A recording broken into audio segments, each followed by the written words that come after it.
This is the Ruckus and The Menace Sports Podcast. Oh no! We suck again! I'm getting confused. What game are you calling? I'm calling both games. It is caught by Kelsey! Touchdown! Kansas City! Anthony for three. Bang! How's it going, ladies and gentlemen, and sports fans alike? This is the Ruckus and The Menace podcast, episode number 43. I'm Ruckus the Menace. And I'm Ruckus, always causing a ruckus, you jabronis. And on this episode, we have pretty much the main breakdown of the Super Bowl or the Kelsey Bowl or whatever the heck you want to call it. As Bruce Banner would once say, it's time! Bruce Banner? Right, the USC guy? Or am I talking out of my ass? Bruce Banner's the Incredible Hulk. Alright, yep. It's talking Bruce out of my Buffer. Ass. Okay, I got Bruce right. You got Bruce right, but it's Bruce Buffer. Because Michael Buffer is, let's get ready to rumble. Oh. Oh, god damn it. Okay, well, there you go. You know, it's in the name, Ruckus, always causing a ruckus, so give me a break. We've probably already come up with our quotable for this episode, and we did not even realize it. Well, you're welcome, ladies and gentlemen. Bruce Buffer, are you ready to rumble? No, it was Bruce Banner. It's time. No, it's Bruce Banner's the Hulk, don't you know? Yeah, but I was saying that as in like, no, but I was saying like the Bruce Banner, it's time was probably what the quotable was going to be for this episode. I do not know what you're talking about. This is going to get edited right here, right now. Oh, no, you are not editing that out. This is too good. This is too good. It's the all right. Just I'll give you the. Works out entirely too much. I'll give you the. I'll let you edit this episode this time. Sounds good. Hey, no, I mean, I had the quotable. The quotable that came from last week's episode with the Tom Brady. Tom Brady's retired. I'll give him 11 minutes. Tom Brady retires. I'll give him 11 minutes. So evil. I'm about to put some evil up on this podcast. Anyways, Svennis, I've derailed enough for a minute or so. So, what have you been doing? It works for us at this point. It's been all right. I mean, I played really a good bit of actual live in-person Magic with physical cards this weekend. I played in a F&M pre-release for Phyrexia All Will Be One, the new set that releases this week. And was there a buy-in for that? I had to pay $30 for the pre-release, which you basically get 6 packs sealed. Oh, okay. 6 packs sealed, and you basically go into a limited format. You keep every card that you get, right? But I came out of it. But in the first one where I was building with a couple of guys, well, we I actually finished 12th in a 67-person 3-round Swiss, and went by going 2-1, and then did some the next night playing 2-headed giant, which is basically like a doubles format, and went 2-1 on that Saturday. My Sunday run didn't go over so well, but granted, it was due to a lot of fatigue. But other than that, I mean, really, it's been just kind of really just another normal week in the normal week in the run. I had an amazing bye week by going to a couple of local Kansas City breweries in North Kansas City. Shout out to my father for driving me. He's pretty awesome for doing that, because other than that, I probably would have just not gone. But we went to the Cinderblock Brewery in North Kansas City. That was probably my favorite one. And then we went to Callsign as well. Callsign is a as a brewery that was founded by veterans and aims to serve those who are also veterans and currently in the military. And then Cinder Block is just a craft brewery as well, but I liked Cinder Block more. Sorry, call sign. Yeah. Your lager was good, but I loved the Belgian wit from or the Belgian wheat beer from Cinder Block. As far as what I have been playing and kind of just chilling on, been playing a lot of Dark Tide, playing some MLB The Show, playing a lot of the franchise mode on that. And then as far as Madden goes, I've been playing just I restarted my season because my save for whatever reason won't let me go into the next season. I think it's a bug on Madden's end, but I just decided to do a free for all on a new season. But other than that, I watched the Pro Bowl and the games for that, and that was interesting. You ready to get Yeah. into the next I part? am yeah, let's see. I'm contemplating Hogwarts Legacy because that came out this week and it officially releases standard edition on Friday and I'm about Oh, I thought 50-50 on that, that but was already out. oh, just deluxe editions are out. That's so it's kind of like the show where it's like you spend a Yeah, hundred you bucks or get it a more. little bit early, yeah. And really the price point for to get a little bit early was only like $10, but I just wasn't much on a, a like just straight out without like Yeah, trying I to flip heard. some. But there's a Nintendo Direct that happened earlier tonight that I have not seen anything from. No spoilers.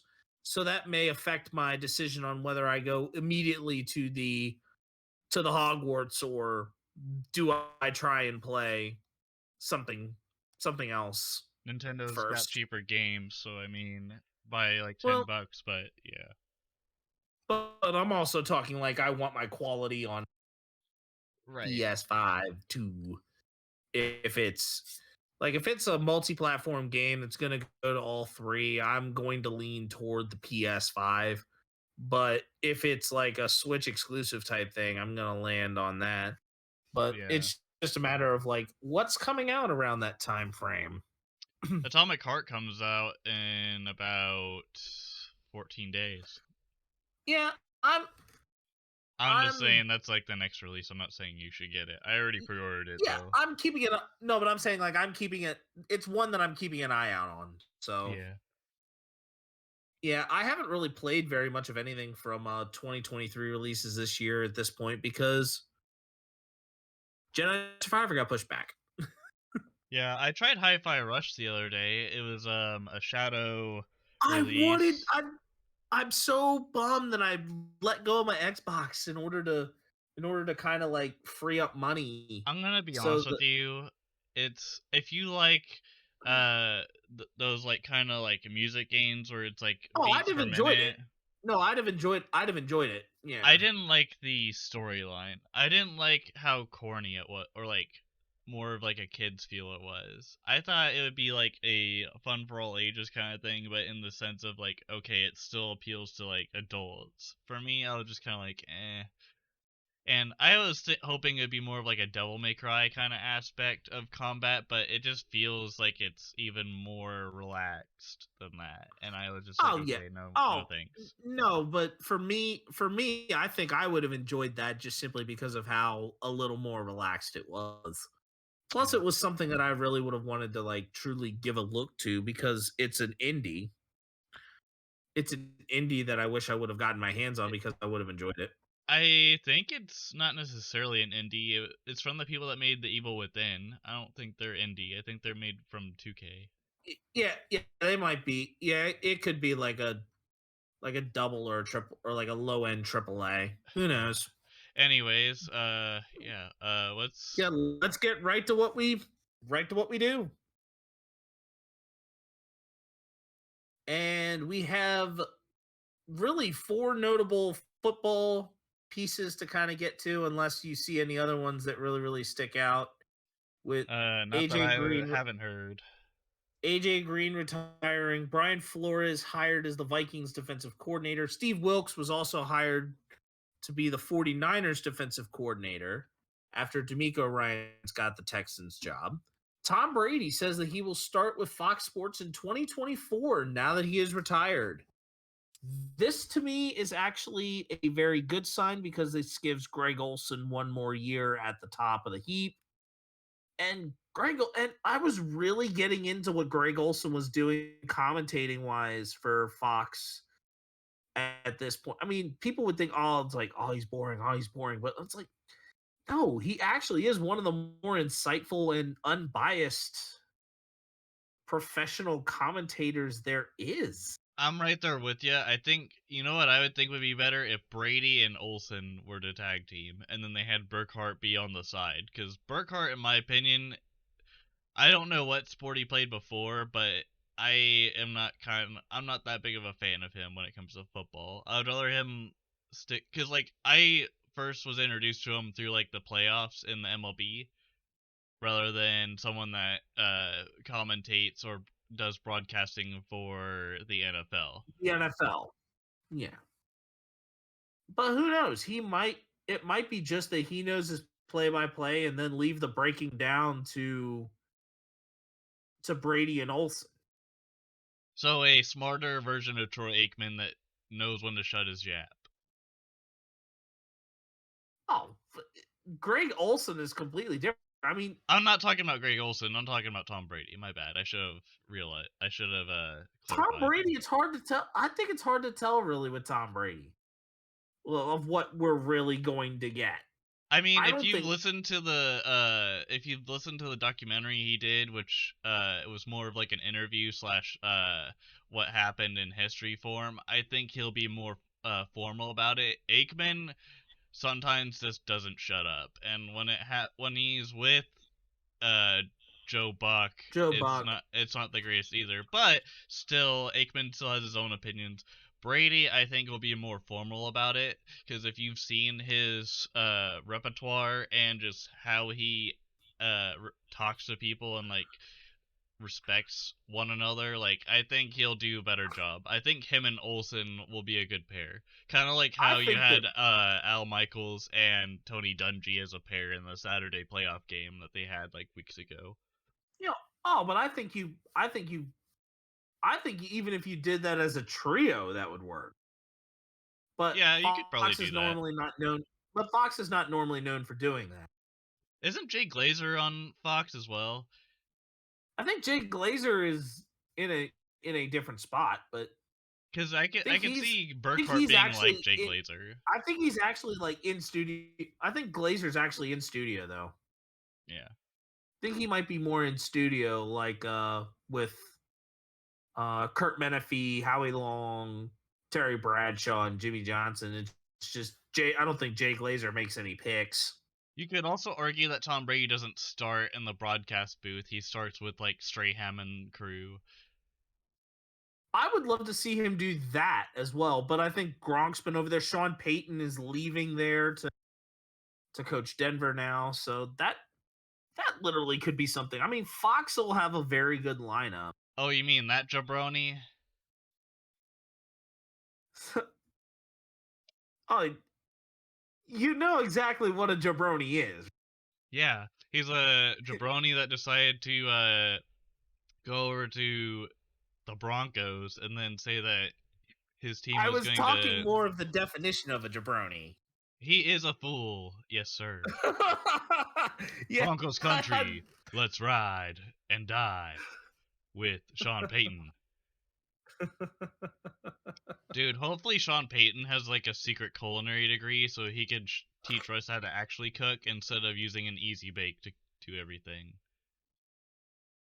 My God. Anyway, I'm done ranting for now. Yeah. All right.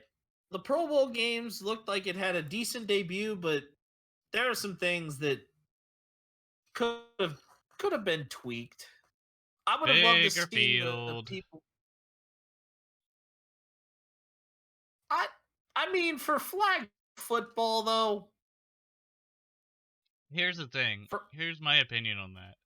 So, so it's on an NFL field because they want to make sure that they get butts and seats and whatnot. But I feel like if you're going to charge whatever amount you charge for a half mass field and then have NFL players on it, I think you need to make it a little bit bigger.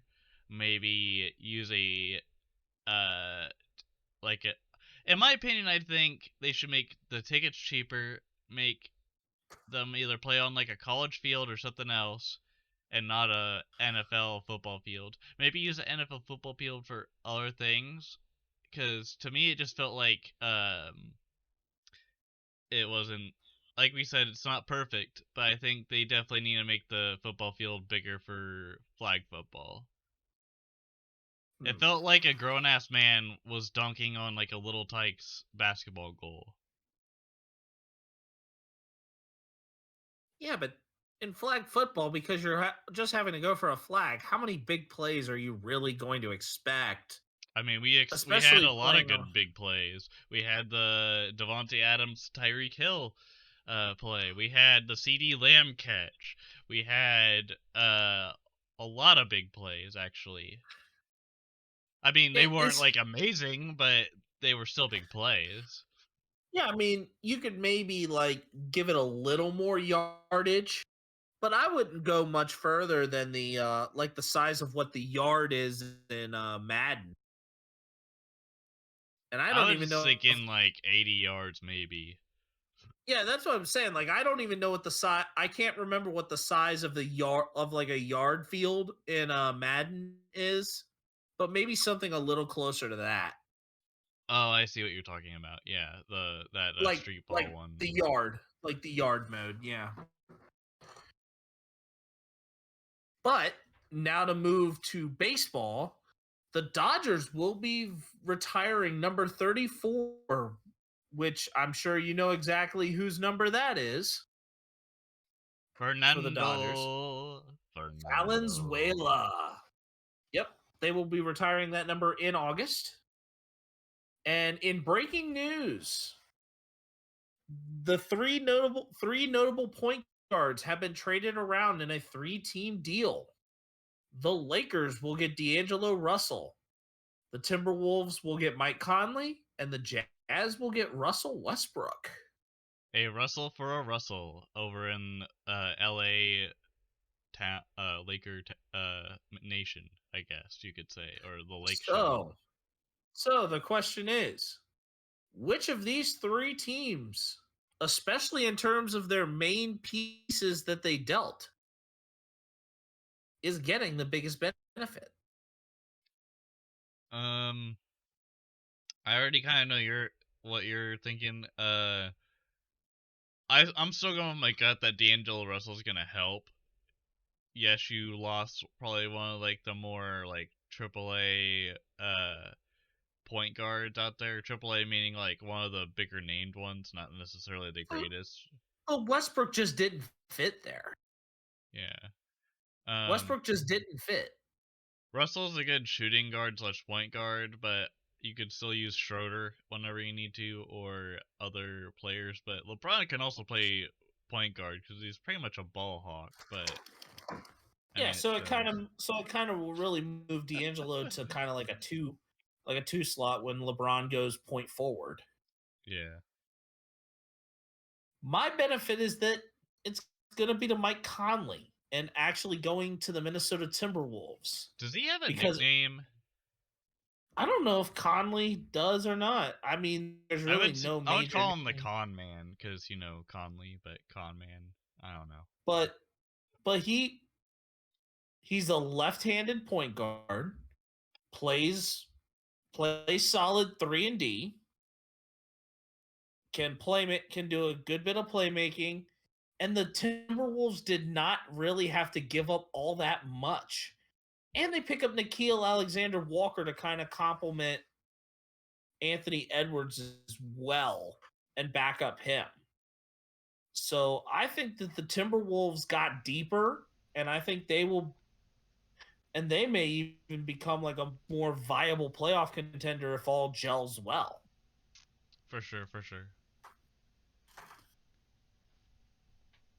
But now we kind of want to go into a little bit of a deeper breakdown of some news stories that we kind of want to really break down in our good, bad, and the ugly, which we are taken from our high heat segment and now kind of have had it evolve into a full blown segment.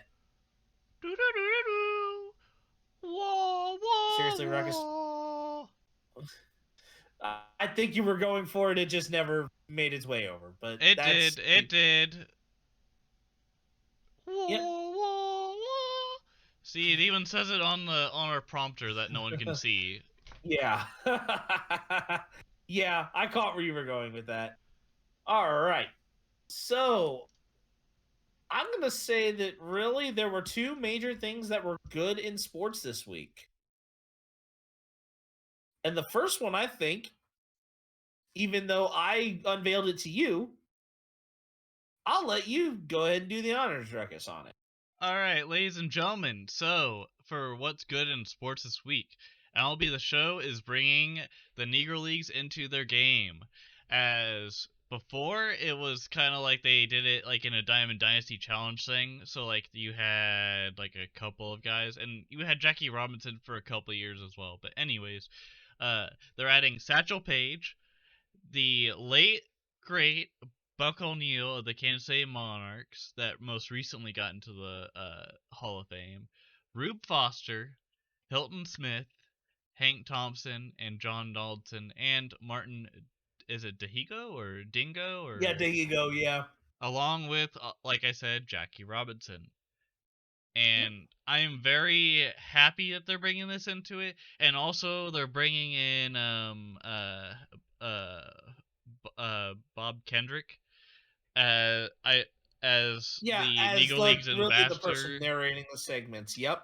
and I am very happy with this. I'm glad that they're taking their time with this and not rushing it, because next year they're gonna add more players to this as well, like Yep. probably Because what was his this is name? just the first year of a multi-year project with this. And my assumption So is they're gonna bring Cool Papa Bell in and some other I players, wouldn't and be I'm very surprised if happy. I wouldn't be surprised if Cool Papa Bell came in at some point to this. So But most this is importantly, only big shout out to Bob Kendrick and the Negro Leagues Museum. Applause for them, and applause for Sony San Diego for making this happen. and I Sorry, think Swiss.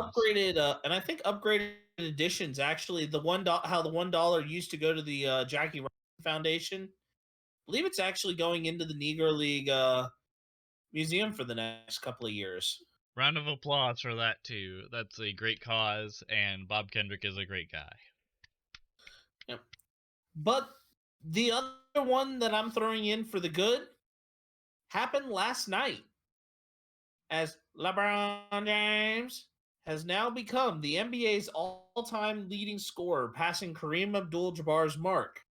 But kind of the debate with this that everybody is kind of now, and it's becoming very cumbersome in my opinion. On does this really impact anything as far as LeBron being the greatest player of all time? I think no Is it a matter big what, impact, small impact, or no impact? the media is going to try to bring more ratings to whatever network they're on, no matter whether or not he is the GOAT or not. And everybody's going to have an opinion no matter what. Especially Yeah. because like Michael Jordan was like kind of like one of the first greats to do it. But and yes, Kareem Abdul-Jabbar is also a great player too, but Michael Jordan has like the most hardware it seems out of the bunch, and then Steph Curry is like right next to him. LeBron James is still kind of close to that, but no, LeBron James was more, in my opinion, known for like his blocks and his dunking rather than his actual shooting. And Michael Jordan was, it seemed like he was more known for like all the above, kind of like how Kobe Bryant was. LeBron or Michael Jordan found ways to evolve his game. Jordan won a Defensive Player of the Year. Jordan had all these tools that he could go to, but also granted that Jordan also had time in college as Yeah. well that kind of shortened a little bit of the time that he would have had as a pro. I mean, LeBron is probably one of, if not the greatest basketball player to come straight out of high school to the pros.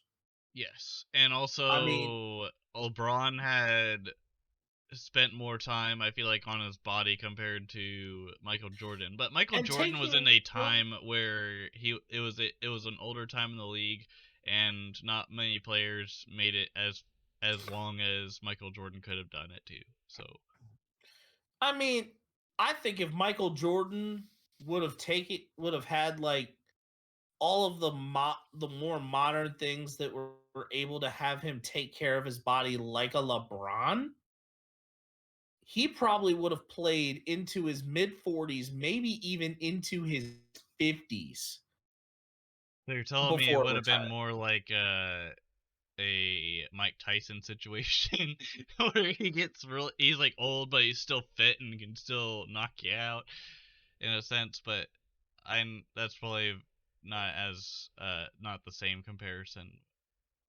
But as far as LeBron goes on this GOAT talk, I think he's still got a little bit of a ways to go, but to be honest with you, there's gonna be disagreements here and there. I think LeBron, as a generational like influence on me and many others, I think he deserves a nod at it.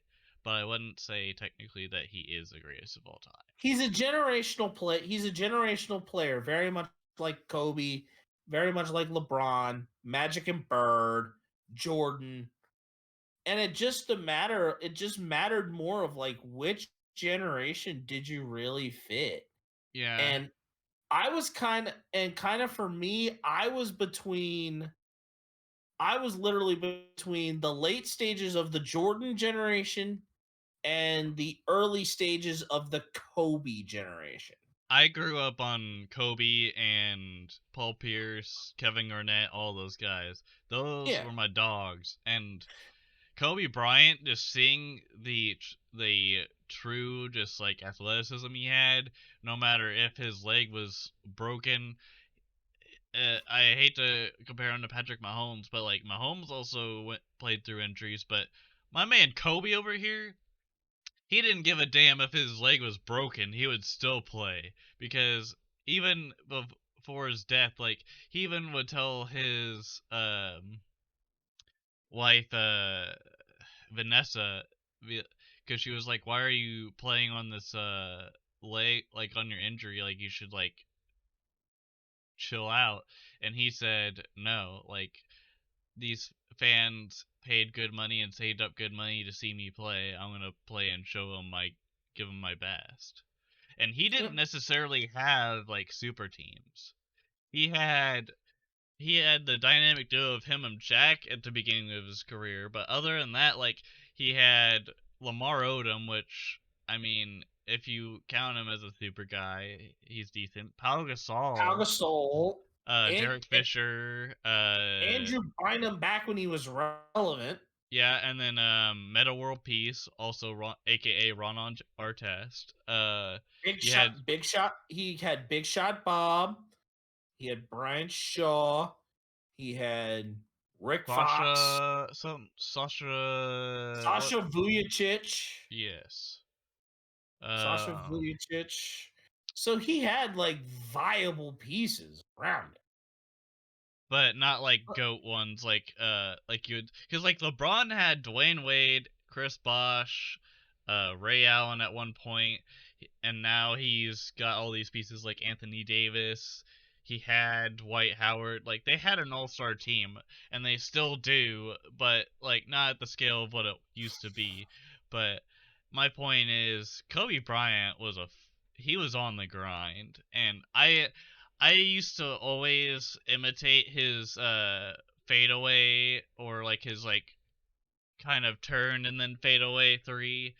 I used to do all that growing up whenever I was practicing shooting hoops.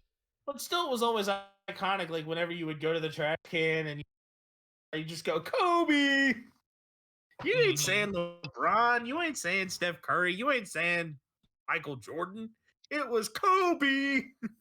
Or if you're one of those announcers on the NBA, you go Steph Curry for three, bang! Or Like Mike Breen. Yep. yeah, All right, let's go ahead and reel this in here and talk about what was kind of not so great in sports this week. And I kind of took this one over because I saw last night that the the final for the FA Cup replay of the match between the Ryan Reynolds and Rob McElhenney co-owned Wrexham AFC and Sheffield United. Now, Sheffield United, hear me out here.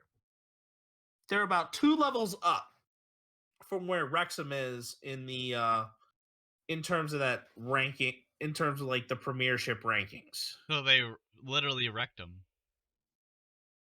Well, that was just in the replay where it was like they just lost 3-1. And that was 9 days, and 9 days before that, they drew. So Wrexham was getting even better. They're focusing and trending right now toward being promoted up a stage. So really right now it's like though what Wrexham has been able to do is really good, what was kind of a bit of a bummer, and this is more of a bummer rather than like something totally bad or something that's bad turning into something good, is that Wrexham just got eliminated in the fourth round of the FA Cup. And mostly from momentum lost. But you can't hate it because this is just a work in progress. Right, it's their first year of handling this and Well, really, understanding. I think it's either their first full. I think it might be truly their first or second full season at this. Yeah, And you can't and and you everyone's can't learning. and you can't help but still feel like they're still doing a great job. Yeah, The marketability of the program is of the team has gone sky high. and they're a Everybody's soccer team, correct? yeah, Okay, because I was gonna compare it. So like when Sporting KC first was a thing, uh, they because they went from the Wizards to Sporting, yeah. and after that whole like thing happened, they had Livestrong Park, which became Sporting Park, which I think is now Children's Mercy Hospital. But point being, they started from the bottom and now they're here, and they are very competitive, still going strong. Almost could have gotten freaking what's his face, Cristiano Ronaldo to play for them, but didn't. And they're kicking tail, man. They're kicking ass. Yep. So it's a matter of time for Wrexham to actually wreck the other teams in the league Well, and show and Ryan give them Reynolds time, and Rob and really McKinley. give them time.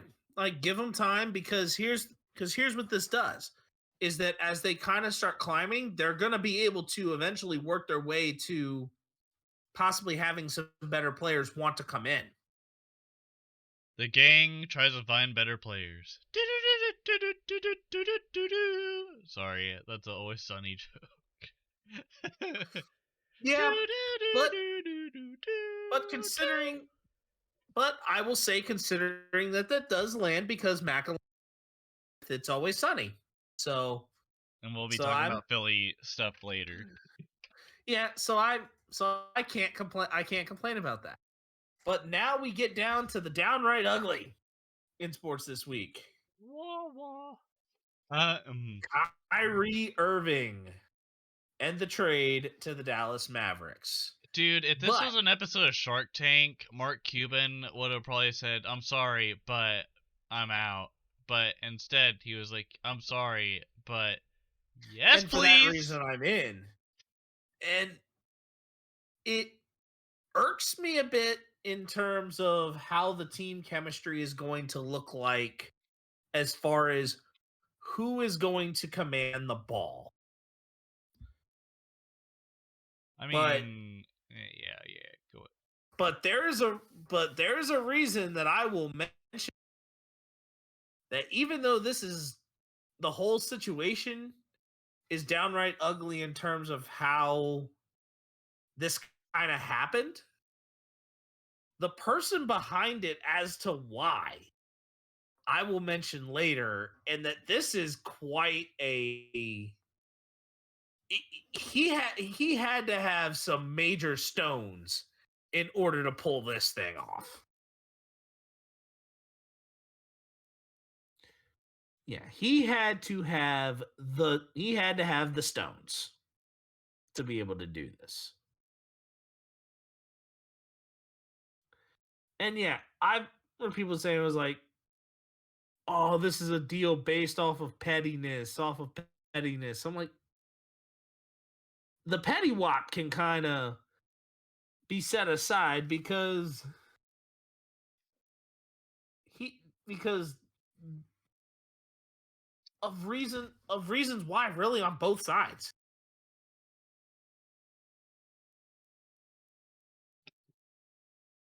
I think And it's more of a we'll take your player to pay the rest of the contract out kind of deal, and more of also a ass in seat situation where they could get Kyrie with Luca, and then everybody could see it, and then see how they do with that. And also, I feel like also Kyrie in the situation he was in, he didn't feel like for whatever reason his because he was with at one point and another point with Kevin Durant, James Harden, and like a few other guys, and then yeah, it went to not James Harden and just KD and Ben Simmons and a few others.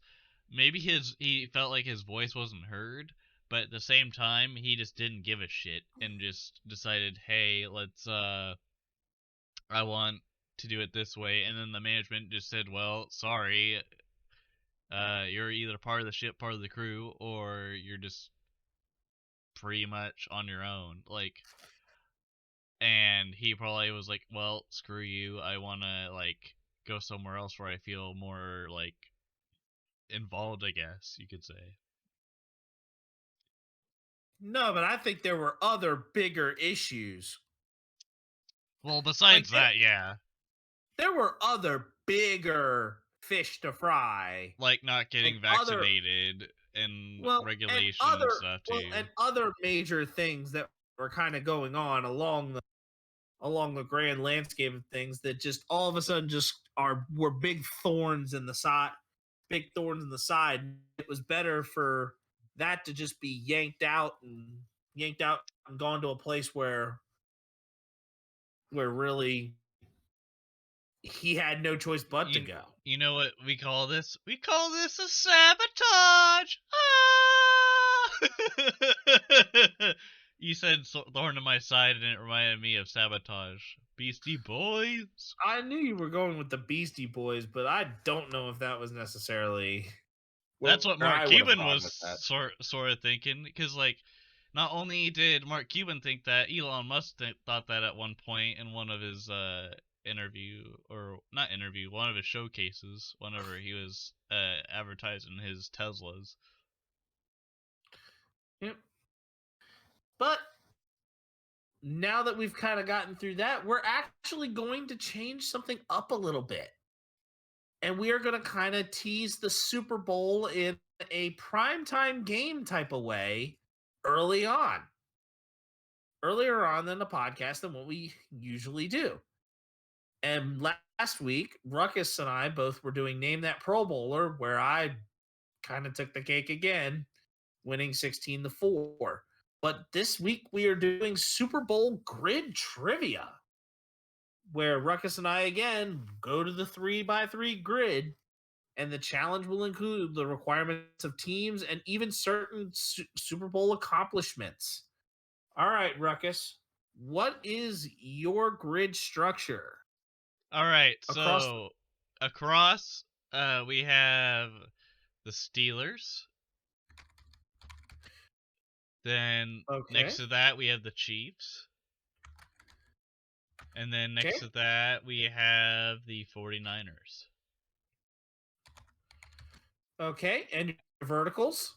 So I have, as for the first one, the head coach for that team. Then the one below that, Super Bowl wins. Wait, Super Bowl wins? Yes, Like how many sir. are we talking, like which ones they've won? Um, I didn't think about that, but I mainly just went for how many Super Bowls they've won total, Oh, not just how many Super Bowls? Okay. And then the last one? MVP of the Super Bowl for that team. Okay. So, the 3 that I went with, I have the Rams. Is this cross? Yeah, across the top, I have the Okay. Rams, the Steelers, and the Eagles. Okay. And vertically, I have a wide receiver that played for each Super Bowl team, Okay. Super Bowl MVP, and a starting quarterback for that respective Super Bowl team. Easy. Easy. Okay. You want me to go first? Yep, go for it. All right. So, starting Rams wide receiver, Odell Beckham Jr. Yeah, OBJ is one of them, as he was in the most recent Super Bowl. Do I get a bonus if I name another? Um, I knew you clearly would have known it, but if it's a repeat, if it's going to be a repeat somewhere else, it's better that you don't. Okay. But can I also just name it off because I know it? Like Cooper Cup, Van Jefferson. I mean, those were from last year, but I even was going to go into the Wayback Machine, and you could have had Isaac Bruce, Torrey Holt, Zahir Akeem. Oh, okay. Yeah. I was saying Um, more just like that year that they won it with OBJ. My bad. yeah. Okay. So for the Steelers, I'm going to start with the Steelers here. A head coach, Chuck Knoll. Um. And I know that this is correct. I know that Okay. this is correct. Okay. I know that that one's correct because Chuck Knoll was the Steelers one from the 70s. All right. I'll The count other that because I knew it was Bill Cowher and Mike Tomlin for the others. Yeah, Chuck Knoll was the other. Chuck Knoll was the other one. Yeah. Yeah, but I knew it. If you would have needed me to kind of change that up, yes, I knew that it was Bill Cowher. But I went with the much older of the answers because I knew that one. Yeah. Okay, where are you going now? Steelers wide receiver, Okay. Santonio Holmes.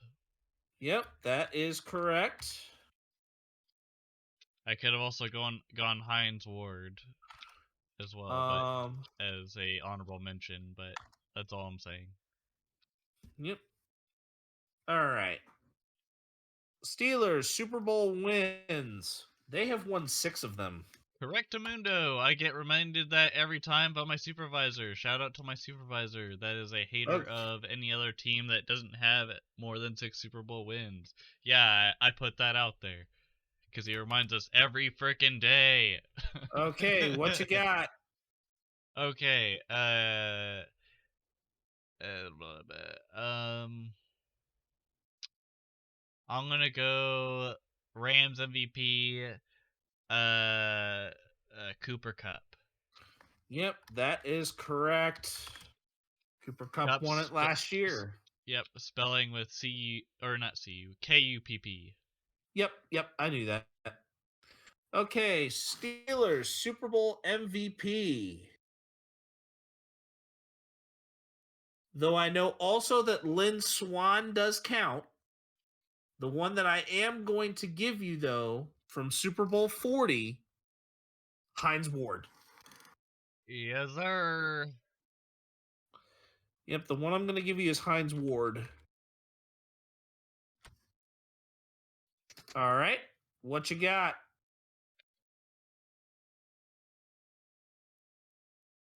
Does the quarterback have to be a winning one, or was it more just they Does started? not have to be. Does not have to be a winner. Kurt Warner, Rams quarterback. Warner actually did win one. Well,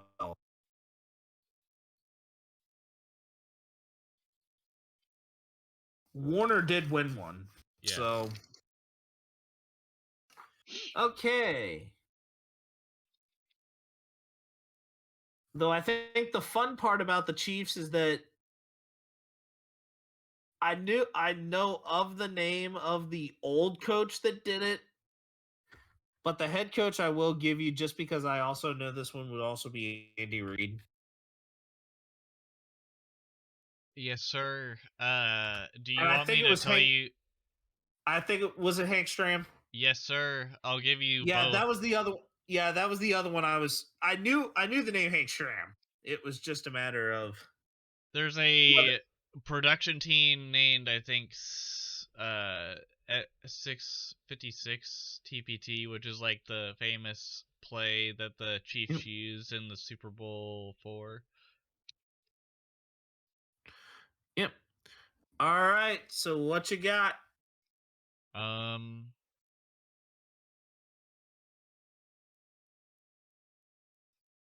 gonna go Eagles QB Nick Foles.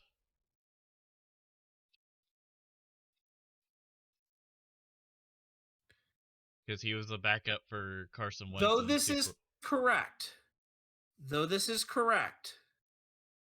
I will need you to name another quarterback. Donovan McNabb. Okay. Yes. You'll Why see would why you say that? Oh. There is a method to why I told you I needed you.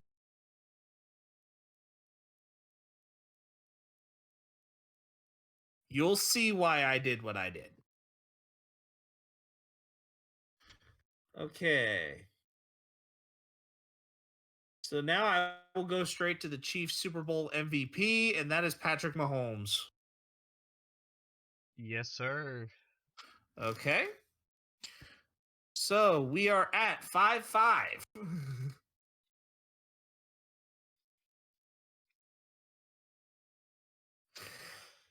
Steelers quarterback Ben Roethlisberger. Yep. The other one I clearly would have given you there would have.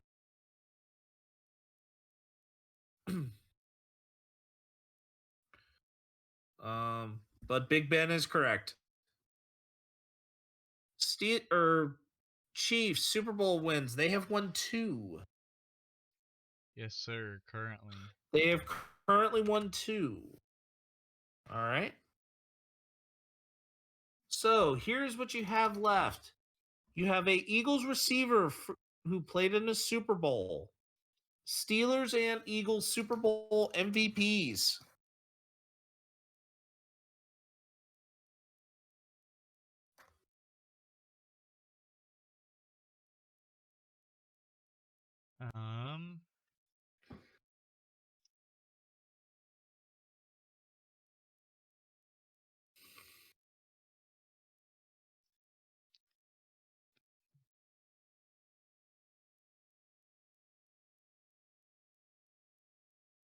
Is this why you told me for Eagles MVP that it was that I should have used a certain quarterback instead of I needed you to change your answer for a certain reason.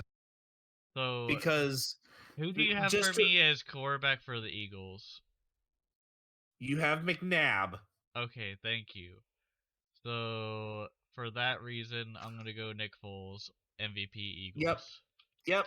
And that is because he is the only one that would fit that answer. Because the Eagles did not win that Super Bowl against the Patriots. The Eagles did not win that Super Bowl against the Patriots, and the Eagles also did not win a Super Bowl earlier in the history of the Super Bowl against the Raiders. Okay, so for the 49ers, head coach in a Super Bowl. Head coach, Super Bowl, and MVP. Sorry. Oh yeah, I know I have all three of them. I have all three of them for the 49ers left. Yeah, I'm down to all the 49ers ones, but I'm starting at head coach. Hmm. I'm gonna say, I believe if I remember this correctly, the first ones also went to Bill Walsh. I think the first one was Bill Walsh. I know George Seifert won most or won the better amount of them, but I believe Bill Walsh does have at least one. Let me look at his. Okay. Yep. I'll Oh count wow, that. actually Bill Walsh had three of them. Yeah, I was gonna say, he had three, but I wasn't sure if he like jumped to different NFL teams. Is why I wasn't gonna jump the gun on that. I'll count that. Yeah, it was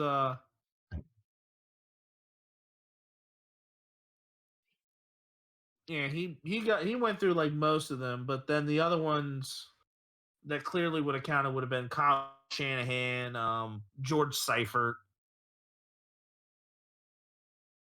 All right, you ready for me to Yep. go? All right.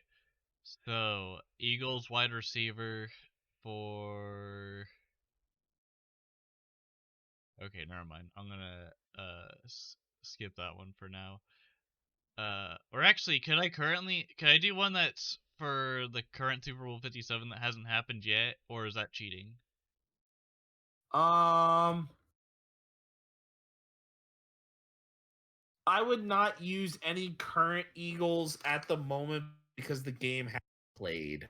Okay, so I'll go with my Steelers MVP, which should be Terry Bradshaw. Hmm. Now we double check. Now we double check.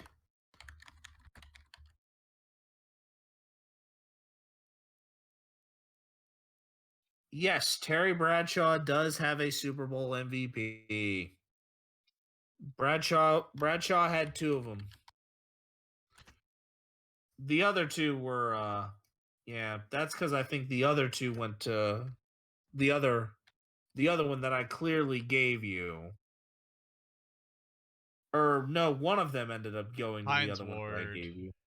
was the one you No. clearly gave me, I thought. No, the one I was the one that I also said as well that also would have fit was Lynn Swan. Lynn Swan also fit there too. All right, so the 49ers Super Bowl total is 5 as far as wins. The 49ers have won 5 of them. Okay.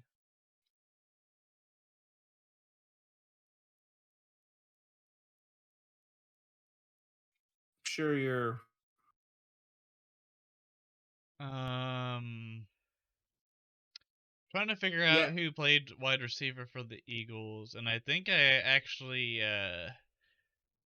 saw this in a YouTube video today, and he currently plays for the New England Patriots, but also played for the Las Vegas Raiders, which were, I believe, the Oakland Raiders at the time. Nelson Aguilar. Aguilar. Nelson Aguilar is correct. All right, so you ended up with all 9 of yours. And my Super Bowl MVP, which leave no doubt that I would even say this, it is Jerry Rice.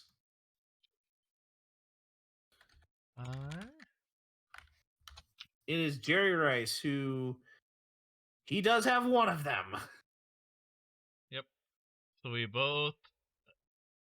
This is the first time I've gotten all of mine right, and this is the first time that we both gotten ours right in one episode. I'll pat myself on the back. This is probably one of the easier ones. Yep. But I would have now I did have to kind of tell you off of a caution that because because you weren't allowed to repeat an answer anywhere else, I had to make you change your answer. Which I wouldn't have had a perfect if it was for that. Yeah, so you kind of nearly boxed yourself. Which I do appreciate you giving me the perfect that heads up. Yeah, because I was kind of like, you're gonna box yourself in at that. All right. But now that we've kind of gotten a little bit of a warm up for the Super Bowl out of the way, and ironically enough, that you picked the Chiefs for your grid, and I took the Eagles on my grid. We now are going to go into the film room where, unfortunately, we were not able to put enough in there to actually have you surpass me, but I have a shot of getting to 100 wins. And it wasn't for intention that I didn't mean to do that. It just happened to be that really I didn't want to put too much into it. Or just kind of didn't want to try and do too much. That would take up too much time. So, the first thing we're going to say here is who do we have winning the game? I am picking the Red Kingdom. Welcome to the. How about those Chiefs? And your bandwagon is the Eagles, as Jason Kelsey has brainwashed you on New Heights to say, hey, vote Eagles or whatnot. And I think you're a jabroni And for thinking that you have the decency Mm. to say, hey, you know what? The Eagles are better than the Chiefs because they have a better defense. And they have Jalen Hurts. They have Goddard and all this. But I'm here to tell you, we have a D-line. But not only that, we have a strong offensive line. We don't have a beat-up offensive line like we did in Super Bowl 55. Pump the brakes, Ruckus. Pump the brakes. I'm just telling you. I think you're a jabroni for thinking that the Eagles are going to win this game. I'll eat those words. I'll eat them like the ramen noodles I eat from night to night. Watch me. I am taking the Eagles. And here is where I am at. It's not so much the offensive line that is going to be the issue for the Chiefs. I am going to say that their wide receivers against those Philadelphia defensive backs is going to be something. We got weapons, even if they're not wide receivers. We have 4 tight ends, one being kind of beat up, but we still got 4. We still got running backs. Besides Hilaire that we could run out there, we got McKinnon. He could also do it. And our wide receiver core is a lot better than it was last week or weeks before. Justin Watson's back from being ill from I don't know what the hell he was ill from. But we did lose McCole Harmon, but he wasn't our strongest receiver. He was more of a jet sweep guy. We got Juju back. We got Tony. And there's talk that there might be 4 running backs suiting up. We got Jones. We got Edwards-Helaire. We got Pacheco. You better watch out for Pacheco. The biggest thing I see for us against the Eagles is our defense against the run, because the Eagles have Boston Scott, Miles Sanders, some other guy I probably can't remember off the top of my head, but they got weapons there. Yes, they have Devontae Smith and A.J. Brown and Dallas Goedert, but Dallas Goedert, yep. But let's be honest here. It's going to be a very equal game nonetheless, but I still feel like the Chiefs have a chance. Yeah, I am, and I would say if it even came down to kicking, Jake Elliott is of a kicker at the moment than Harrison Butker. Harrison Butker didn't miss a field goal this postseason. He didn't miss one with the Jaguars. He sure as hell didn't miss one when it counted in the AFC Championship against the Bengals. Yeah. So I think but he's missed some. He's missed some. So yeah, in the regular season. Yeah, I'm taking that into consideration. A little bit. Not much. Rob Gronkowski. I'm not putting a whole lot of stake into it. Not putting a whole lot of stake into it, but I'm at least trying to put some stake into it. Gronk could probably kick the ball better than Jake Elliott. That's my bold take for this week. All right. Your Over, anytime under? touchdown. Your anytime touchdown scorer. I got Patrick Mahomes the second as my anytime touchdown scorer, because like in Super Bowl 54, the man sacrificed his body to get to the end zone.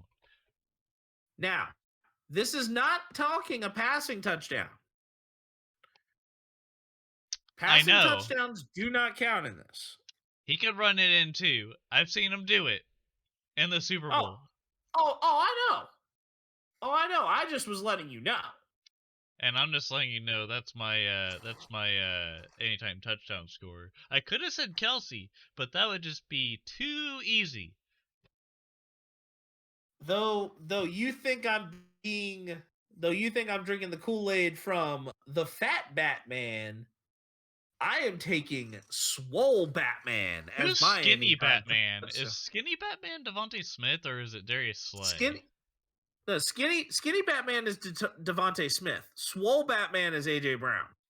So is Darius Slay any of the Batmans, or is he like a Robin? I don't think Darius Slay is any of the Batmans because he's a corner. Maybe he's just a jabroni. No, I'm just kidding. Okay, so the over-under on this is at 51. Bitch, please. It's under. No. Oh, wow. You are... Though I think the real winner here is Ed and Donna Kelsey. I think they will be huge winners as well in celebrating the offenses, as I think this one is going over. Do you think Donna slipped in a little bit of something good in those cookies? Do you think they're gonna eat them right away, or do you think they're gonna eat them before the game starts and there's like a whole like system to it, like tinfoil hat? No, I'm just kidding. I think it was very wholesome that she did that. I don't think she put any substances in there, but I don't know. Anyways, I say under for my over-under. For the song performed by Rihanna during the halftime show, I see this as a foreshadow, as the Chiefs will shine bright like a diamond against the Eagles. And I do like the Umbrella song, but Shine Bright Like a Diamond is such a good song. Does Gronk make the kick?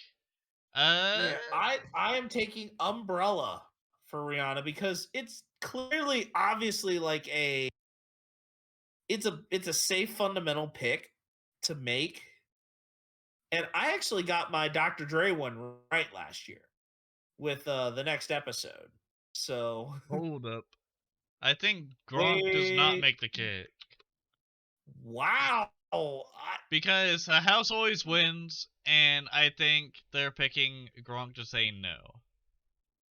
I am taking Gronk to make the kick because How far is the kick? Is it like 50? 25 yards? There's no way in hell. Even with him learning from Adam Vinatieri?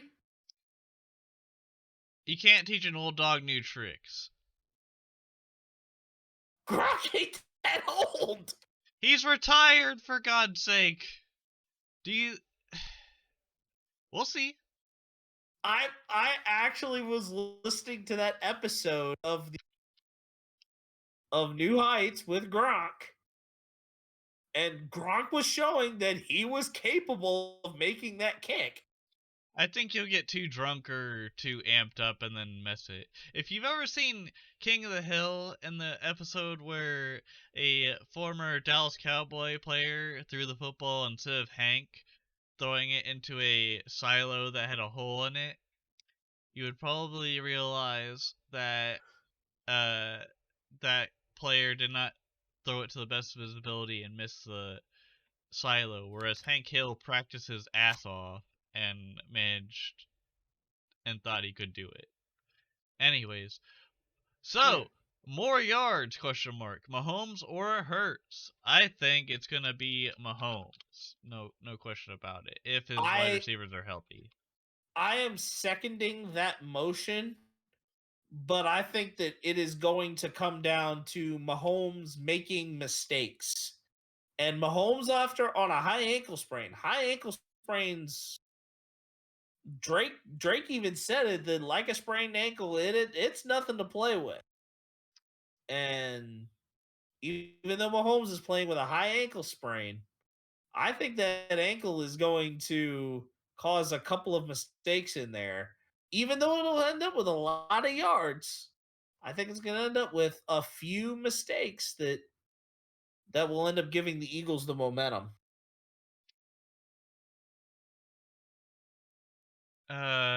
I don't talk to haters on a first name basis though, so I'm gonna say, uh,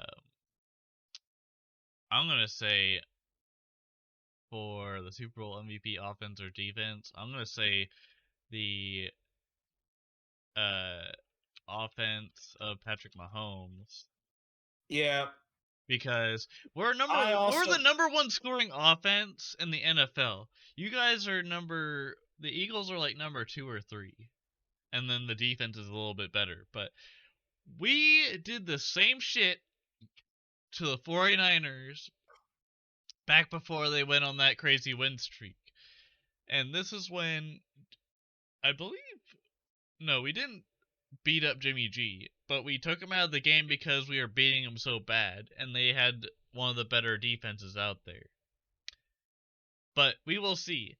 I hope it doesn't turn into a game from last year where it was the Chiefs versus the Chargers or other teams that had a strong secondary, because sometimes Mahomes will screw up.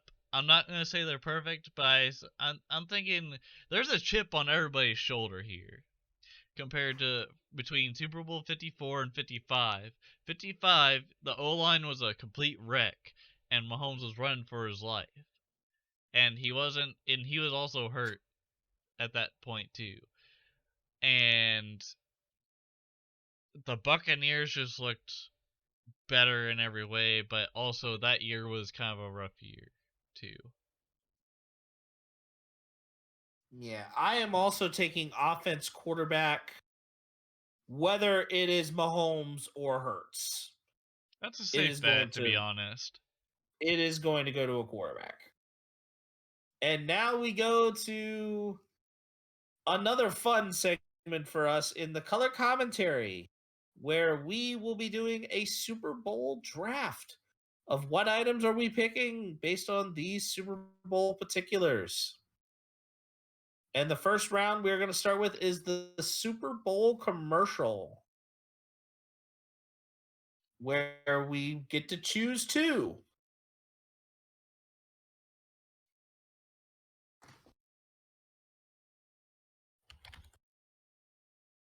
All right, Ruckus, what is your first commercial that you are going to pick?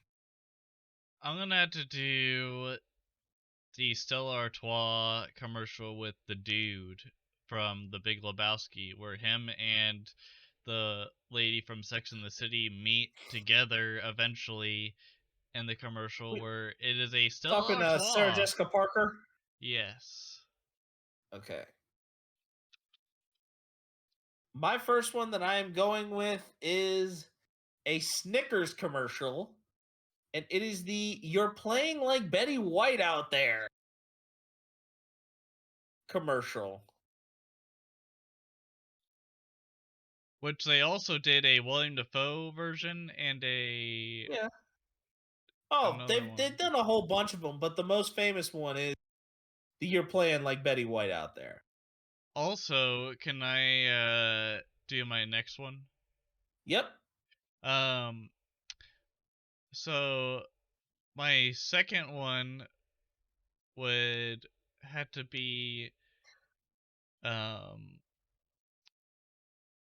one of the more iconic ones, which is the Budweiser Clydesdales Clydesdales. Yep. and their tributes. But most importantly, I feel like the cuter ones are whenever the golden retriever or whatever dog that meets the horse, they like kind of are like a team and they follow each other together. And then there was one commercial where the Clydesdale and I believe it was a retriever. It looked like a golden retriever, um, like a puppy.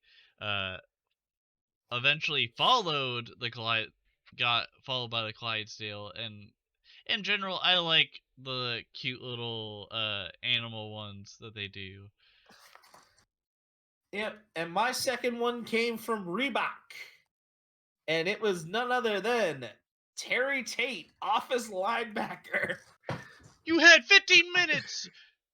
You had 15 minutes. I Oh love man, that part. I think that was, and I believe that was a, I believe that was done by Terry Crews. No, Oh, it was Terry Tate. It was the same guy that did the voicing for Coltrane on Gears, oh, it on was the Gears Lester of War. Spate. Yeah. Yeah, Lester Spate. Yeah. Was Lester Spate also the guy that played in The Longest Yard, which was like the big guy that was like very sensitive about things, had a high temper, like the big guy that would like hug everybody and like squish their body? No, no. Let's see. He famously did Walker Texas Ranger, Prison Break, Malcolm in the Middle. He was in Bones. Does it mention anything Um, about Gears of War? yep, he was the guy that did Augustus Cole for Gears of Yeah, War. that's what I was thinking. Augustus Cole. Yeah, that guy was freaking amazing in the Gears of War series. I played all three of them and Judgment, and he was pretty good. Oh Um, man, yeah. But Terry Tate, offensive linebacker, and he was actually a Baltimore, Maryland native. So that's nifty too. that is. And then we now go to the best Super Bowl, the actual game. Since it was the first one coming back after 50 years, I'm gonna have to say Super Bowl 54 for the Kansas City Chiefs. So far. I am taking the one, though Peyton Manning getting his first one in Super Bowl 41 was great. Drew Brees getting his one in Super Bowl 44 was great. The Philly special in Super Bowl 52, where the Eagles finally won their first Super Bowl. Enjoyable. I mean, there's a few really, really iconic Super Bowls, but the best game that I really think would kind of properly fit, and it was one of the biggest upsets in Super Bowl history. Super Bowl 42, where Eli Manning orchestrates a game winning drive, gets out of a sack, to throw the helmet catch to David Tyree to eventually set up the game-winning drive and a touchdown to Cheddar Bob Plaxico Burris. And the Patriots' perfect season is ruined by Eli Manning. The NFC honoree, the NFC coach for the Pro Bowl this year too. And Yep. also, if you don't understand the Cheddar Bomb reference, it's Go watch 8 Mile. yeah, watch 8 Mile, and Plexico Burris is the one that shot himself in the foot after the Super Bowl. In the leg, yeah. Yeah. All right. right. So now we go to the halftime show. Which one are you taking? Hold on. Give me. I'll be back in 30 minutes. No, I'm just kidding. I'm kidding. My halftime show, my favorite one has to be Prince, because the man was doing his performance in the frickin' rain, and one of his songs had to be Purple Rain, and he was doing that in the rain. And in the documentaries I have seen, everyone loses their shit because the man could slip, he could injure himself or hurt himself, but he just plays it like a champ, and that's why I say Prince. Because The funny thing is that when he passed, I swear it rained over here for about 4 or 5 straight days, and not a single drop was purple.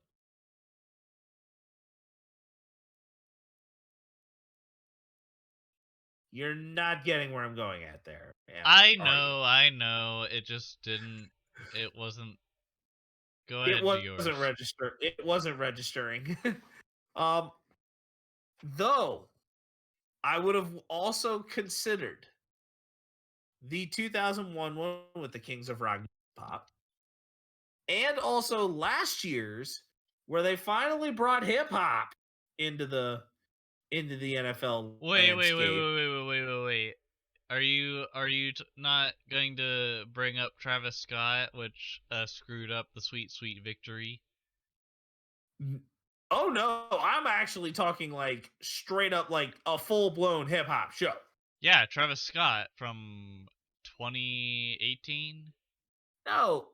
Last year I'm talking about Dr. Dre. I know, but they actually did have hip hop before that. It was Travis Scott and some other people. It was Maroon 5, but the main act there was Maroon 5. Yeah. Was it really? Yes, the main act there was Maroon 5, and the Travis Scott portion of it made not a darn lick of sense. But it was still hip hop. Anyways, Travis Scott isn't even that good. I mean, you could argue that Eminem and all them are not good, but I'm not going to get into this conversation. My point was, it wasn't the first time they introduced hip hop. Yeah, but I'm saying I'm talking to the fullest extent. It's like to actually fully doing like no other like whatever. Yeah, like no other secondary act. It was exclusively that natured. Which I'll give you that, because here's the thing. That was like one of the first ones I anticipated for a while, because one, I like Eminem. Two, I like Dr. Dre.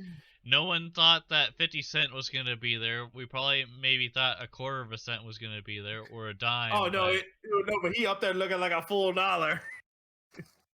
I'll see you in the club. Okay, that's my Shaq impression, but also 50 Cent impression, because Shaq and 50 Cent kind of like blend in with me. Like, tonight was a great night, and also try out my Shaq-a-Roni Papa John's pizza. It's pretty good.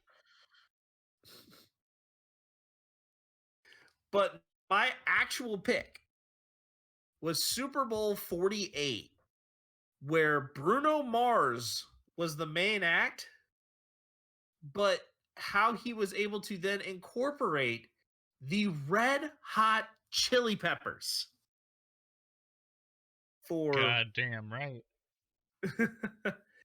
Oh, yeah, but if you saw how that one started, the first song that in that was Locked Out of Heaven. But Bruno Mars starts this thing out on this drum kit. And Bruno Mars is kind of one of those, like, if you want to talk about like these iconic musicians like Michael Jackson and Prince. And Michael Jackson was, I think, even in my consideration as well for this. You But when you have Michael, underestimated Bruno Mars with that 48 karat magic in the air, bro. Like you Bruno mean Mars. 24 karat? Gold I'm don't go doubling that down, okay? I'm doubling down. gold don't go that far. Gold don't go that far. 24 karat, 48 karat magic in the air. Head to toe, so play. It actually Put that, your it fingers actually to that, the moon. but that Super Bowl, but actually that Super Bowl 48 performance was actually before 24 karat magic was out. And you're goddamn right, I doubled down on that. Because 24 plus or times 2 is 48. Boy. Yeah. Quick I knew math. you were going. Quick math. But that gold is like 24 karat is pure gold. So I mean, you were going extra pure. That shined bright Like- like a diamond, boy. No, I'm just kidding. Oh my god. All That- right, that's Super Bowl gonna be quarterback of all time. that's gonna be the quote right there. No, I still think you're first. We've got a couple of them. All right, sounds good. All right, Super Bowl quarterback of all time. Mine, if you're thinking I'm gonna go Mahomes, that's premature because he's only won one, and the second one was pretty nasty, to be honest. So you might be thinking, well, if you're not gonna do that one, which one are you going to do? So I'm actually going to do Peyton Manning because yes, he won one Super Bowl against the Chicago Bears. Duh, Bears! He did not win against the Saints, but just to get to the Super Bowl, no matter which quarterback you are, it is very difficult to get there. But Peyton Manning has also been to like 3 Super Bowls. He went to 2 with the Colts. He went to 4, or not 4. He went to 2 with the Broncos as well. He won 1, lost 1. But for the career he had, is pretty damn good. Brady, you could argue that he was better than Peyton. But Brady, for what it's worth, he had like more connections and whatnot. Whereas Peyton Manning, it was a whole different story. And you could say the same thing about Mahomes when it comes to different connections there too, and just how the seasons went through. Because Brady didn't always go to the Super Bowl, like the media makes it seem like it happened. He lost in the divisional. He's lost many times in the AFC Championship. And Peyton's done the same too, but I feel like Peyton Manning's a good mention for this as like a underdog. Yeah. I mean, Peyton Manning clearly is one of my favorite. And had you not picked him, I would have considered it. Yeah, and he was one of my favorite growing up too, because I remember the booger flick that he would talk about on the Gatorade commercials back in the day too. That's how I learned how to throw a damn football. Yeah. But then let's see. Other quarterbacks that I was considering. Yes, I probably would have considered Tom Brady. Drew Brees, particularly Super Bowl 44. Dude, Drew Brees was like an icon to me back in the day and I even have a picture of me with my Drew Brees jersey and the Madden NFL 11, I think was when he was on the cover. Yeah. Yep. That's what I remember about Drew Brees for the most part. Let's see, but I also had thoughts of kind of kind of a couple different ones, but the one that really stuck out for me that I chose from Super Bowl 34, the American underdog, Kurt Warner. He I warned actually you am about taking that. I am taking Kurt Warner. Yep, and that famous twins right, ace right, halfback balloon that there had, and he threw for over 400 yards in that Super Bowl as well. And that to me just kind of really stuck out as like an all-time Super Bowl performance that, and just kind of, if you actually watch the movie American Underdog, it actually does a pretty decent job of telling some of the Kurt Warner story. But then on top of that, it also goes into very much of really a lot of other things in Kurt Warner's life, like meeting his wife and kind of the caring of.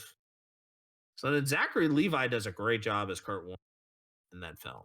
So so I'm actually taking Kurt Warner as my quarterback of all time draft. And yeah, we both kind of just decided to steer away from Tom Brady. You could hate on our decision all we want, but I think for me, I just something resonated a little more with that. That The thought at the end of the day is what counts, to be honest. Like, you could easily go like Tom Brady, but I wanted to do something more or less like a more thoughtful thing rather than a easy A kind of deal there. yeah. Okay, so where are you going for your Super Bowl running back of all time?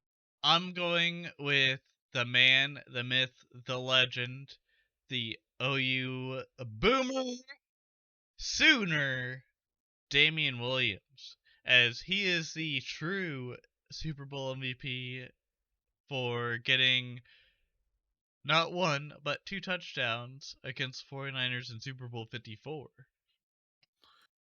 And he is Hmm. cemented forever in the Chiefs Kingdom history books, according to Mitch Holthus, in his iconic sportscast that he did during Super Bowl 54. I am going to say, yeah, two touchdowns is one thing, but I'm shocked you actually did not go with a running back that won Super Bowl MVP or kind of any other like major like Super Bowl performances from a running back. I actually am. He was pretty major, to be honest. Like, he was the reason that we won that Super Bowl. If it wasn't for Damian Williams, we would have probably come up short. Because, yeah, the one that clinched us getting us the lead later in the Super Bowl, and then the one that actually finished it off and polished it by getting that run in late in the game. So that's why I did what I did. But go ahead.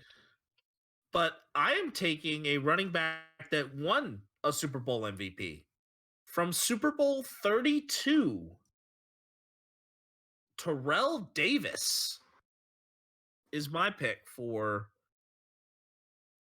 Super Bowl running back of all time. Granted that John Elway had the helicopter moment in that one, but it was Terrell Davis who, and this was the year before he rushed for 2,008 yards in 98.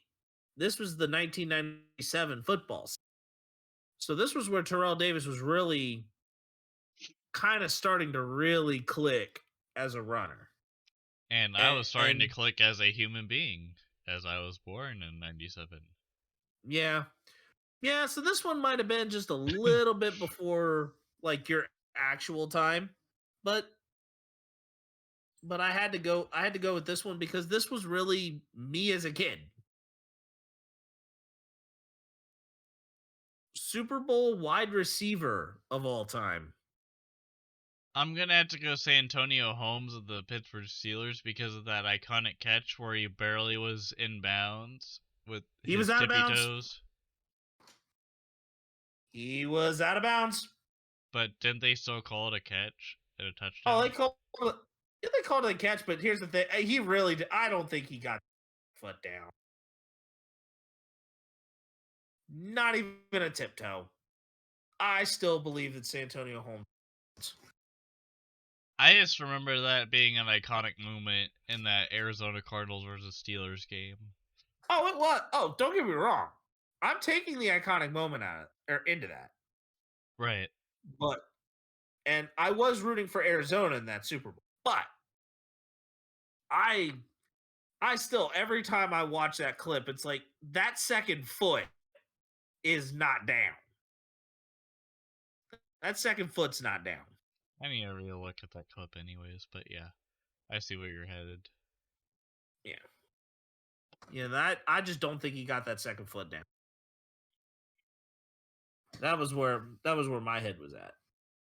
But I mentioned my Super Bowl MVP for San Francisco earlier.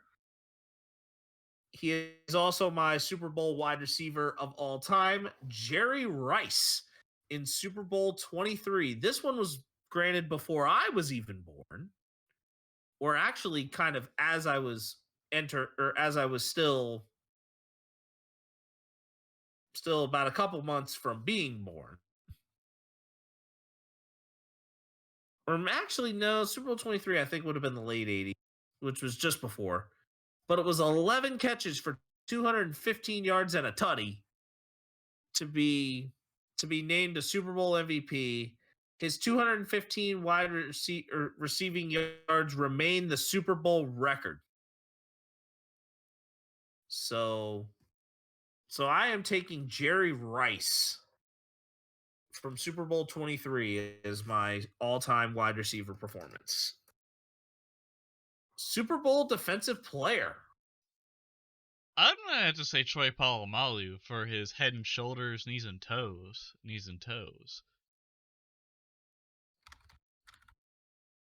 But mainly because he just seems like he was a very iconic defensive man during the time of the Super Bowl and just during the time that he was playing with the Steelers.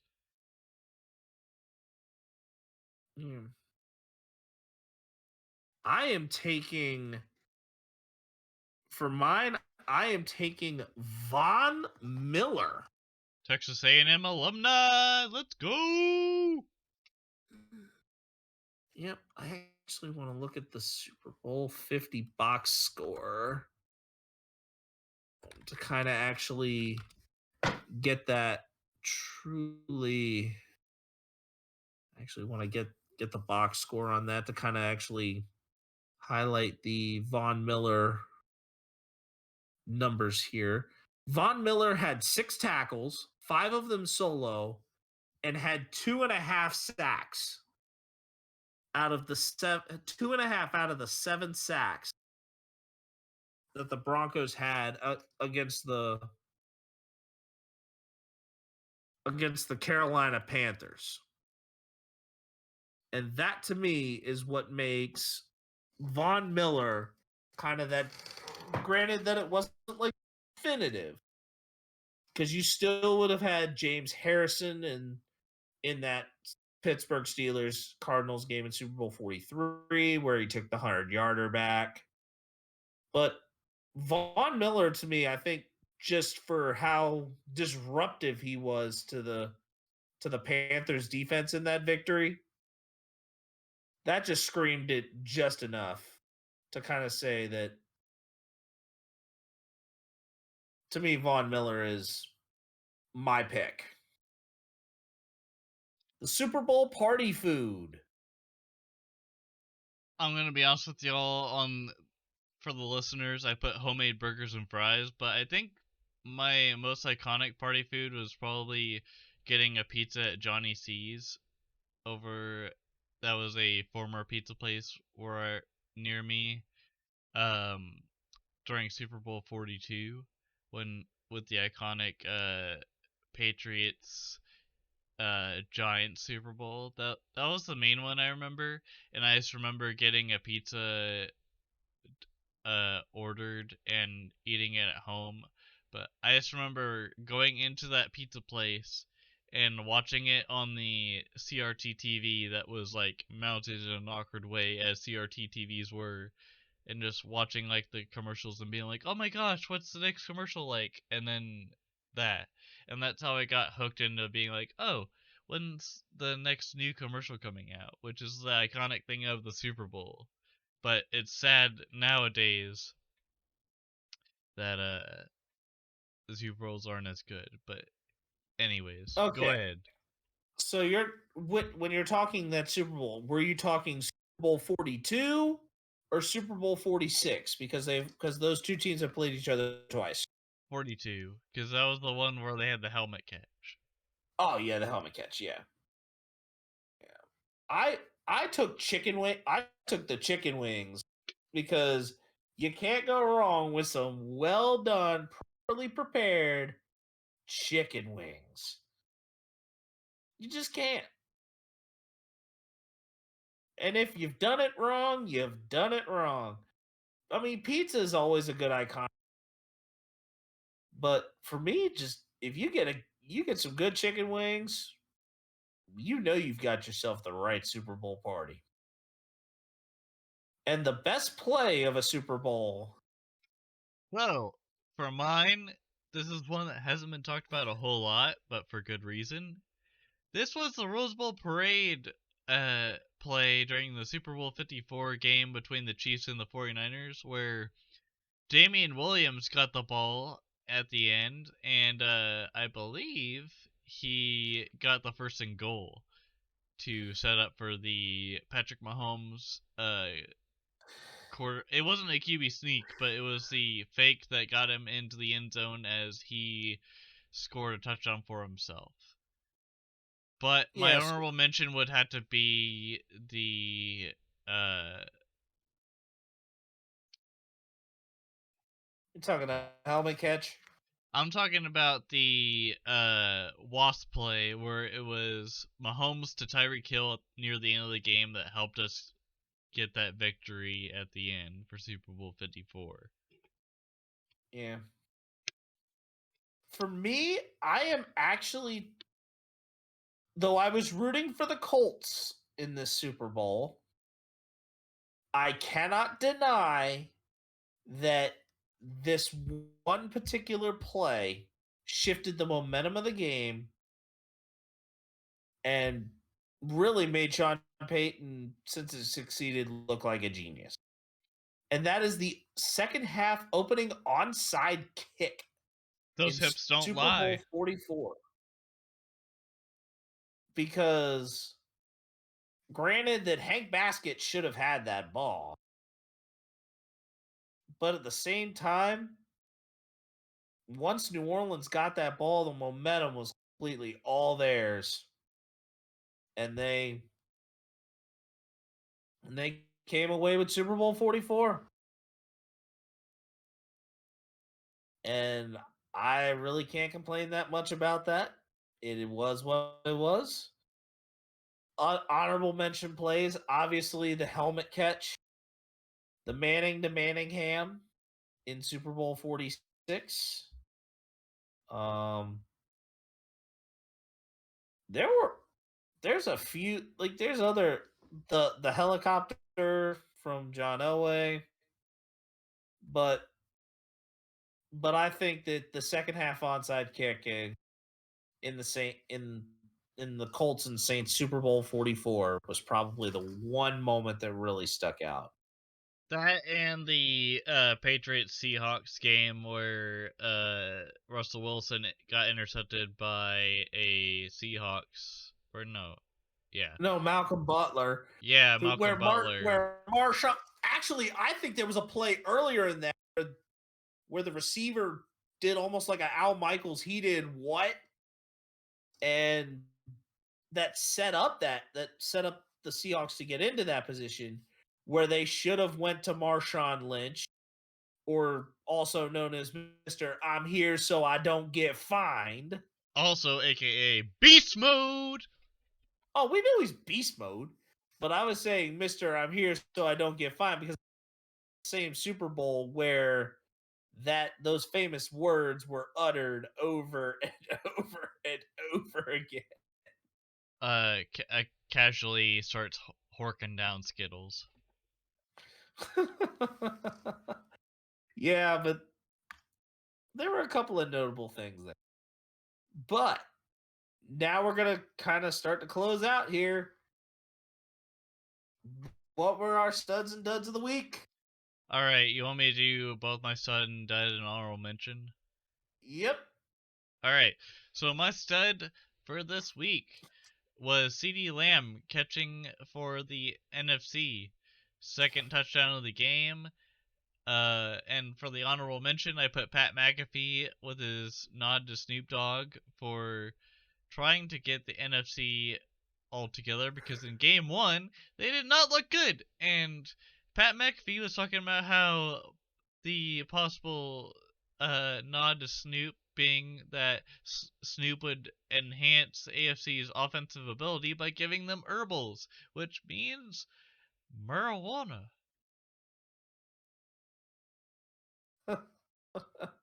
And then for the dud, I had Pete Davidson for being in the back of the sideline during the Pro Bowl games for game one, and also just for being a jabroni out there. Because come on, man, like, you're a guest, and Snoop did it better, but also Snoop's been in it for longer. But Pete Davidson, just in general, just,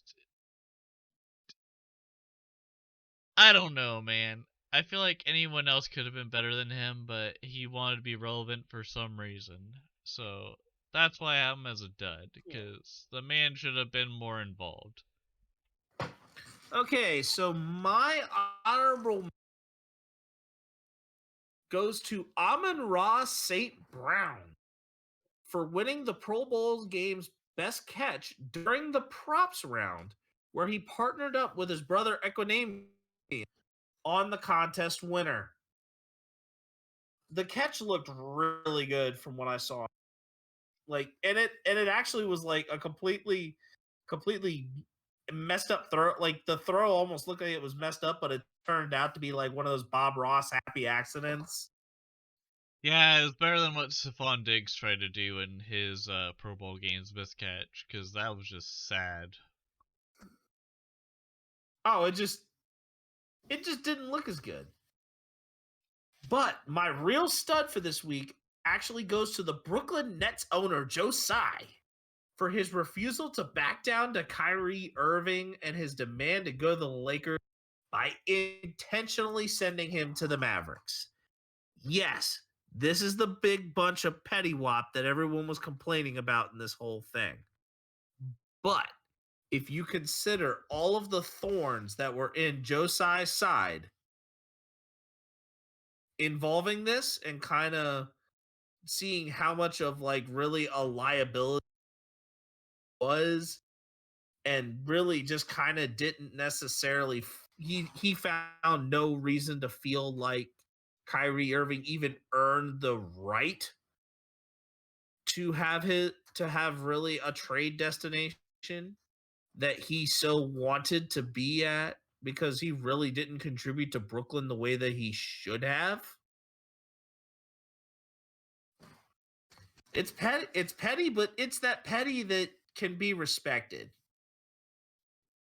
For sure, for sure. Depending on what the scenario was, even then, like, it's hard to, like, get a player to get in the mindset of staying with the team no matter what, especially in their mood set. Like, it's different for everybody, but still it could be very hard. Yeah. My dud this week was for Stephon Diggs, for what in the world was he thinking in trying to throw no pass that ultimately ended up getting intercepted by his brother and taken back to the crib.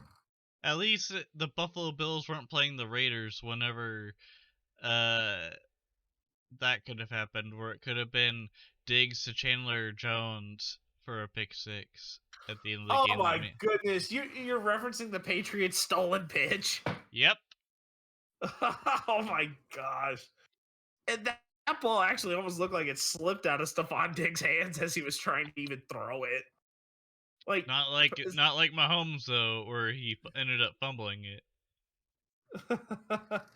oh my, it was like Stephon Diggs trying to be a wannabe Patrick Mahomes.